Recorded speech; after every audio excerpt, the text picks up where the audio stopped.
कोई ये बोले कि हमको भगवान ने दुम लगाई होती तो हम खाना खाते तो पूंछ से मक्खियां उड़ा लेते। साइकोलॉजी गेम खेलते हैं, परिवारों में इतना कलह हो रहा है। वो मेरी जो वाइफ थी वो काफी प्रभावित थी अपना शिवानी से। उसकी पत्नी होती या उसका पति होता है वो उसके लिए संसार के सबसे बड़े दुश्मन हो जाते हैं। परम पिता परमात्मा है, आप उनकी संतान सारे डाइवोर्स हो गए। बता रही है 2 साल से उसके साथ दुष्कर्म हो रहा था, तो इसी दौरान वो प्रेग्नेंट हो जाती है। देखो ये कितने गलत लेवल पे काम करते हैं और दुनिया को ये पवित्रता बताते हैं। जब ये मैंने देखा, ये ज्ञान तो उठपटांग बातें करता है, एक दूसरे के विपरीत विपरीत बातें हैं। परमात्मा निराकार है मगर वो साकार शरीर में एंटर कर रहे हैं। ठीक है, फिर वो निराकार कैसे रहा? जो ब्रह्मा कुमारी या संस्था जो ज्ञान बांट रही है पूरे दुनिया में, तो इससे परिवारों में इतना कलह हो रहा है। ये कलह क्यों हो रहा है? ये कलह इसलिए हो रहा है क्योंकि ये मानव गढ़ित ये ज्ञान है। ये हमारे सनातन धर्म के जो जितने भी ग्रंथ हैं वहां से अपनी मर्जी का ये अच्छी अच्छी चीजें वहां से लाते हैं और उनको अपना आवरण देके ये बोलते हैं ये ईश्वरीय ज्ञान है। अब मेरे को जब से पहले मैं इनके ज्ञान में चला, तो पहले सबसे पहले जो कोई भी इनके ज्ञान में जाता है, प्रीति जी मेरी पत्नी और मैं तो अपना एक ही घर में रहते हैं, तो टीवी था हमारे घर में, तो टीवी में एक चैनल आता आस्था चैनल, वहां पर शिवानी का प्रोग्राम आता था, तो वो बड़ी मीठी मीठी बातें करती है। तो वो मेरी जो वाइफ थी वो काफी प्रभावित थी अपना शिवानी से। तो शिवानी को इन्होंने रखा हुआ है एक face of the Brahma Kumari. तो वो उसका एक बार जम्मू में आना हुआ, तो हम भी उसका प्रोग्राम देखने गए। तो उसके प्रोग्राम में इतनी भीड़ थी कि जैसे कोई स्वर्ग से कोई अप्सरा आ गई होती है ना, कोई बड़ी देवी आई होती है। तो फिर उससे बाद उसने बताया हमको कि अब आपको सेंटर पे जाना है, जो जम्मू का बड़ा सेंटर है, तो वहां पर बाकी ज्ञान लेना अपने।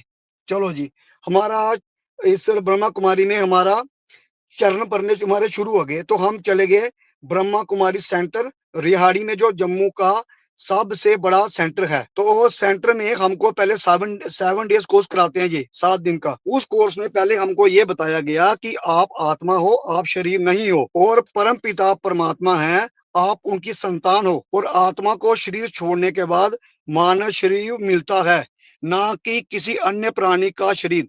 जबकि हमारे सनातन, जब ये मैंने देखा, ये ज्ञान तो उठपटांग बातें करता है, एक दूसरे के विपरीत विपरीत बातें हैं। परमात्मा निराकार है मगर वो साकार शरीर में एंटर कर रहे हैं। ठीक है, फिर वो निराकार कैसे रहा? अब हमारी ह्यूमन बॉडी में कोई ये तो नहीं बोल सकता कि हमारी 2 आंखें आगे हैं एक पीछे लगी होती तो हम पीछे भी देख लेते। कोई ये बोले कि हमको भगवान ने दुम लगाई होती तो हम खाना खाते तो पूंछ से मक्खियां उड़ा लेते। जो हमको भगवान ने बॉडी बनाई है बिल्कुल परफेक्ट है।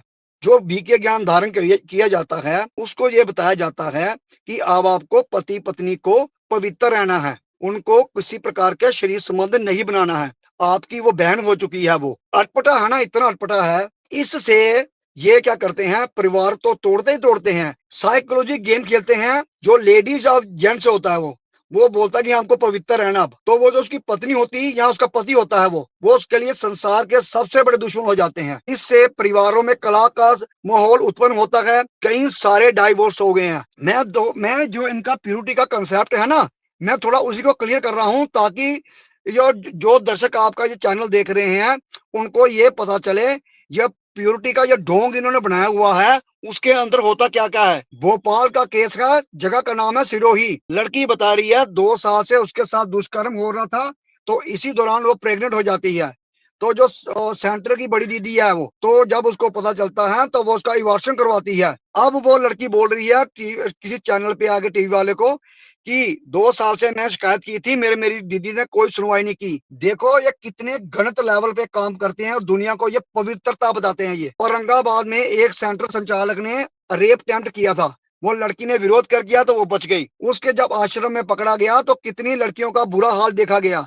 अब ये क्या करते हैं, वीरेंद्र देव दीक्षित को अपने से अलग बताते हैं, मगर जो दोनों का ज्ञान बिल्कुल सेम ज्ञान है। जो लोग पवित्रता का बड़ा आडंबर करते हैं वो उतने ही नीच होते हैं। ये अब प्रीति जी, कि लेखराज जो था वो 6 बच्चों का बाप था और उसने अपनी बीवी के सारे जेवर उतार लिए। उसकी बेटी ने अपनी बायोग्राफी में लिखा है कि मेरी माँ जो है जब बाथरूम से आती थी तो उसके पैरों का धोवन पीती थी, उसकी वाइफ है। और ये नारायण की फोटो देख के बोलता है लेखराज की मुझे बुरा लगता है कि लक्ष्मी जी उनके पैर दबा रही है। इनको जो भगवान, इनके जो भगवान है ना, उसने सिखाया आपका युक्ति युग चलना है, चालाकी करनी। जिसका खुद का पति